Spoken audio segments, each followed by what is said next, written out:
For $800, this is the cheapest, newest iPhone you can get in 2023 if you're going for the 15 line. I've been using it for 21 days and what I found out has been shocking. First, let's talk a little bit about the body. Taking it out of the box, you feel like you're holding something different. But if you take a deeper look, it's just the same phone and it has been smoothened out. What I mean is this, the corners have been smoothened, it feels a little bit better, and I'm guessing like that whole new titanium finish has a lot to play in this. Is it good to touch? Does it feel really nice when you're holding this? I'm not gonna lie, it does. Would you be willing to just upgrade because of that? I'm not really sure that's the right thing to do.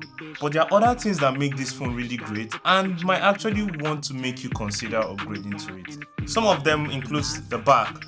This iPhone is totally almost resistant to fingerprint because of it has this glass black glossy kind of feel, and I really like it because I'm avoiding a lot of fingerprints on it. It feels really good.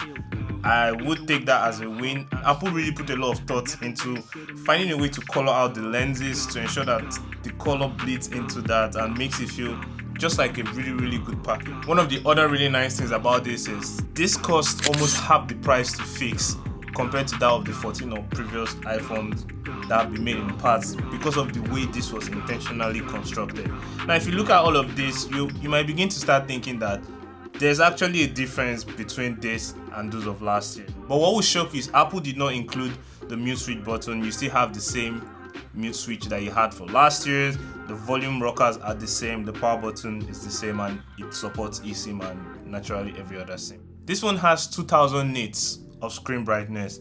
What this means for you is that if you're using this outside under the sun, under direct light, to an extent you still see all you're doing very well, especially if you have to probably play games if you're on the train or anywhere that the light is directly shining on it. You're going to enjoy really using this phone and the colors will be really beautiful.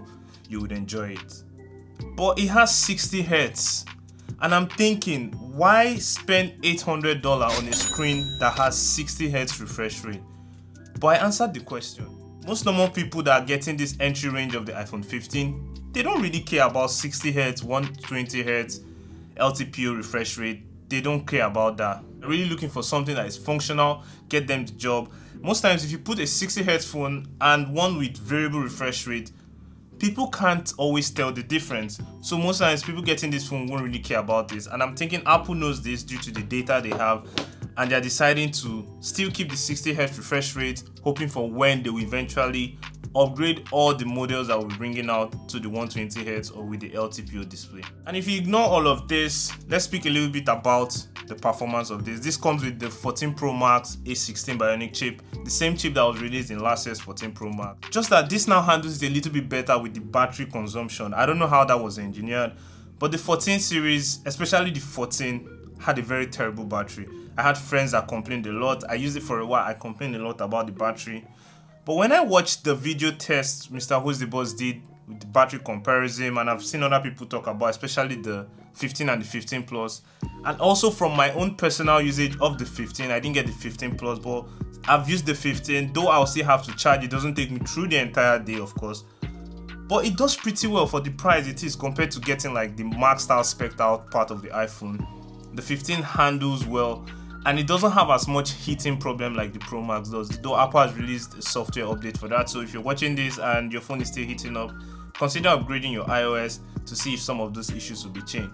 Me personally, my 15 Pro Max did not heat up. I think I'm one of the few people that got a really good unit. So if yours is heating up, an update has been released for that, so you need to update your phone and get that fixed. And to top all of it up, Apple then added the USB-C, which other devices have been using for years, especially on the Android side, and Apple has finally, due to Euro sanctions and Euro forcing them to do this, they've included a USB-C. What's my take on this USB-C? I really like it. I like the fact that you just have one cable now to do everything you need to do. You don't have to carry multiple cables when you're going about. This really saves you time and a lot of more cable management. Though if you're using the 15 Pro Max, then you can also attach like an external storage and use that to film ProRes videos. Then again, those buying the 15 are not really looking for things like that. They're looking for a comfortable phone that is very efficient and can do all they need to do. So those are the things that were there on the iPhone, and most of them were there from last year also. But let's discuss about what are the things that really changed this year for the 15. For me, one of them that stood out and I have absolutely been enjoying because this has helped keep my battery safe is the 80% battery limiter. So you can go to your settings and set your battery stop kind of charging at 80%, and this will help preserve your battery life. Apple Maps now has the ability for you to download things offline. Then again, another software update. The audio noise cancellation now works better. In the previous iPhones, you were only able to really use it if you're on FaceTime or I think WhatsApp, but now Apple has integrated this into the software, so you can also use it when you're in Zoom, when you're speaking to people. Generally, almost every app, you can also use the audio noise cancellation and get a clearer, crispy audio. And then for me, finally, is the standby mode, which is something Apple, I felt, should have done a little bit better, considering that this is 60 Hz screen refresh rate and does not really have the variable LTPO refresh rate.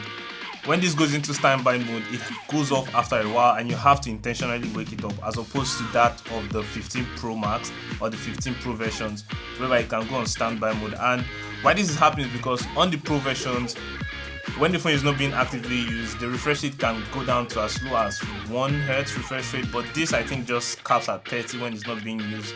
So if Apple is to increase the refresh rate of this, then the 15 users can also enjoy some of those benefits.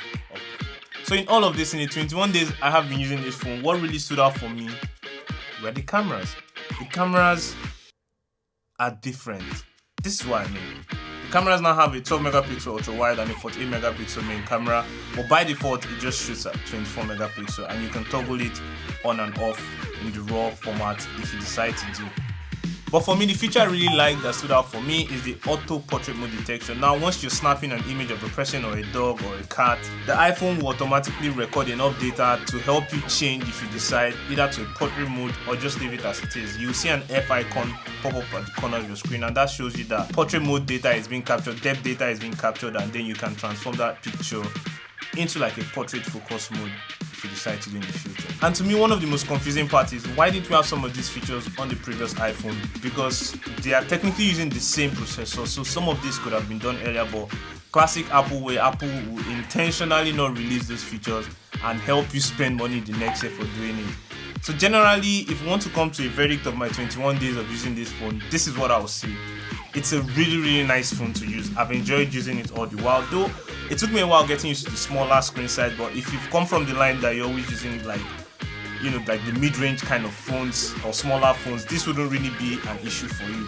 The other thing I noticed is like the battery optimization is really good. I love how the battery is, and it didn't get as hot as the Pro features. So would I recommend this for you to get? If you're using a 14 or a 14 Pro, I wouldn't recommend you to actually just upgrade to this. Still try and use that phone for at least a year plus or so before you decide to upgrade. But if you're coming from like a 13 and you're thinking of getting probably the 14, because right now the 14s will be a little bit cheaper, especially if you're getting it from someone.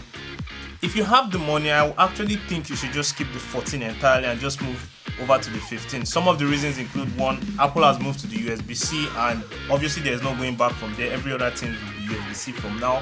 So this just puts you ahead of the curve and kind of future-proofs that phone for you.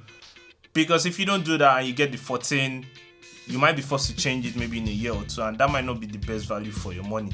Generally speaking, I did enjoy using the phone. I would advise this for you to get if you're coming just new into the iPhone ecosystem and you want to try out your hands without spending that much money. You can get this for $800. I recommend it. And we're really grateful that Apple finally decided to put the USB-C. That's it for today. I'm going to do my review of the iPhone 15 Pro Max, so don't forget to subscribe to the channel and like this video if it brought you any value, and I'll see you in the next one. Peace.